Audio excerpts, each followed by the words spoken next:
Hi guys. So if you recall, on that solo trip I took a little while ago, which the video, I haven't even started looking at the video yet. It's coming sometime. Anyway, on that trip I ended up ruining my Mosko Moto Stinger 22 tail bag, and I've ended up replacing it with a Scout Duffle 25, which is kind of what you're looking at right now on the back of the bike there. So it showed up the other day, and I've been trying to figure out how I'm going to pack all my stuff on the bike now. I've added a couple other bags as well. I'll get to that in a second. Just trying to see the best way to pack everything for me on this bike with the bags that I have. And I did promise that I would do kind of a quick video on how much better the Reckless 40 fits on the KLX 250 than it did on the KLR 650. It fit on the KLR, but the proportions didn't look quite right. Just the size of the R40 compared to the size of the bike. Obviously the KLR 650 is a much larger bike than this.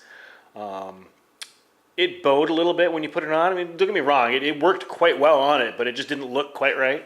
On the KLX, it looks much better. It sits nice and tight to the bike. It's a little better proportioned, and it just works really well. So I originally thought that when I lost that Stinger 22, I was going to just buy another dry bag from Amazon and use that instead.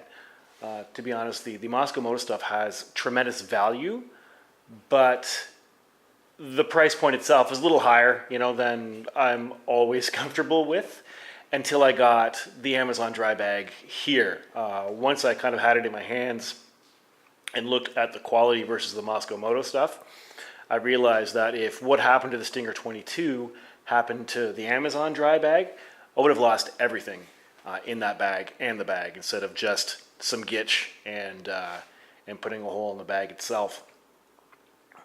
So I ordered the Scout 25, and in addition to that, I added the 2-liter Molly bags, one on each side that I've got on the front there of the Reckless 40.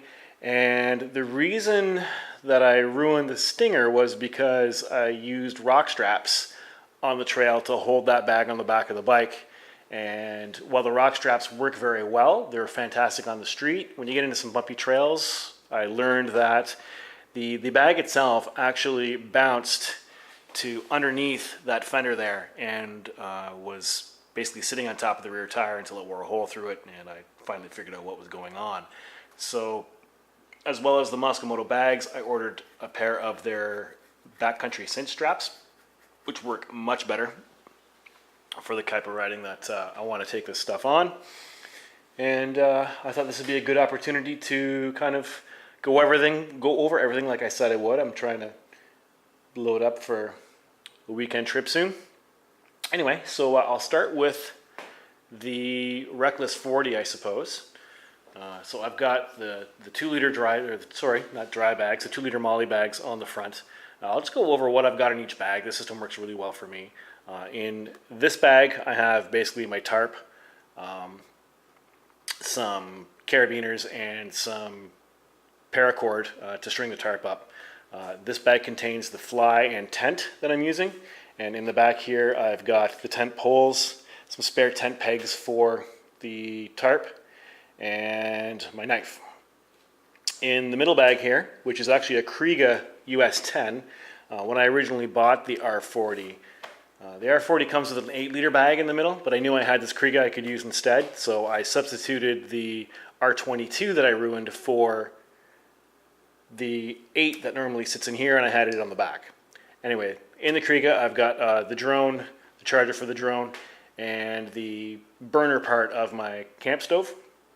The reason that's in there is because it's a liquid fuel stove, which means it always smells like gas, so I didn't want it near my tent or my clothes or my food or anything else. I figured it's fine in there with the drone, don't have to worry about it. In the 25-liter, the Scout Duffle, I've got basically my sleeping system, so sleeping pad, sleeping bag, pillow, anything else I'd sleep with, my clothes, my shoes, and there's a fair bit of room left in there actually for some more food or some more clothes, whatever I want. In this side here, I've got basically my kitchen stuff, so mess kit, cups, couple of meals, quick just freeze-dried meals. In this pouch I've got sort of my, if stuff goes terribly awry stuff, so like my water filter, water purification tablets, a flint, some tinders, an emergency blanket, an emergency poncho. You know, in case I happen to get stuck somewhere overnight or something, that stuff kind of stays in there. And in the back here, I have the fuel bottle for my Primus stove and a saw in case I need to cut some logs or something for firewood or to try and clear a trail, something like that. So that's it all on the bike. I'll start taking it off so you guys can get an idea. So the Scout 25 comes with this beaver tail. It's got, you know what, I'm not going to go into too much detail because if you go to go to YouTube, look up Mosko Moto, they've got very detailed videos on all their stuff. So under the beaver tail here, well, I'll start on the top. I've got my first aid kit. It's on there with a molly stick. It's not going anywhere. It's easily seen in case someone else needs to find it for me. And under the beaver tail, I've got just some armor. Normally, if I'm going on the highway, I will take my my actual jacket.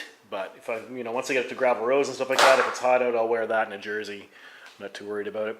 These are the Backcountry cinch straps I was talking about. These things work really well, from what I can tell so far. Anyway, I'll just undo the keepers here. And show you the Scout 25, which, I forgot I gotta get it out of the pass-throughs. So one of the things that I like about the Mosko Moto stuff is they think of all kinds of things. For example, these pass-throughs here for the straps, so that once the bag is strapped down, you know it's not going anywhere, even if you go over bumps, etc., some rough trails. And that is pretty much it. Other things I have on the bike is I have two of these Moose Racing fender bags, one on the back at the very bottom here. This contains a front tube and all of my tools, tie irons, etc. That's the one that always comes with me.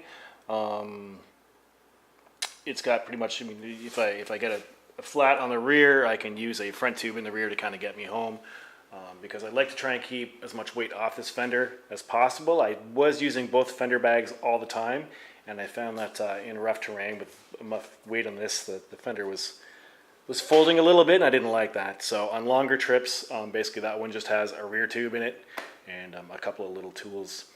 The tank bag, you'll notice, is not Mosko Moto, it's Endurostan. I am a big fan of it. The Mosko Moto tank bag, I think, would have been a little big for this bike, and at the time, they're coming out with a smaller one soon, and it wasn't ready when I wanted a tank bag, so I got that one. But the Endurostan stuff is good quality as well. And I think that is about it. So I hope that, maybe this helps a little bit. If you've got a bike similar in size to the KLX 250, then you were, kind of looking to see what kind of luggage you should get. I really am in love with this system. It works really well. It holds everything I need and more. I've still got an empty backpack. The tank bag is pretty much empty, and I still have room in the Scout 25 to put more stuff if I want. And this leg bag on the R40 could fit a bit more as well. And that is that. Thanks for watching, and if you have any questions or comments or anything, feel free. I'll get to them as soon as I can.